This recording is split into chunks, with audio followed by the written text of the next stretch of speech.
Mesheki na Abednego vakaramba kunamata chifananidzo, vakati zviri nani kufadza Jehovha pane kufarira chivi kwenguva duku.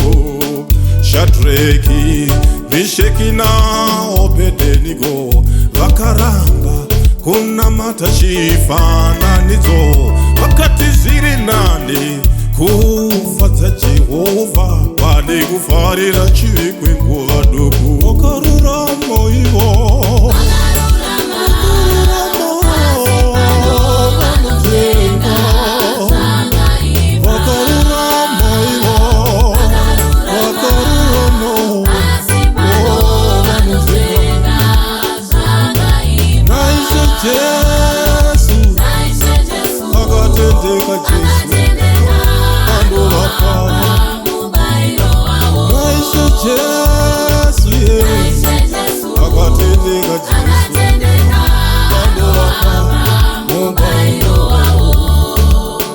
Danieli muBhabhironi akaramba kunamata chifananidzo, akati zviri nani kufadza Jehovha pane kufarira chivi kwenguva duku.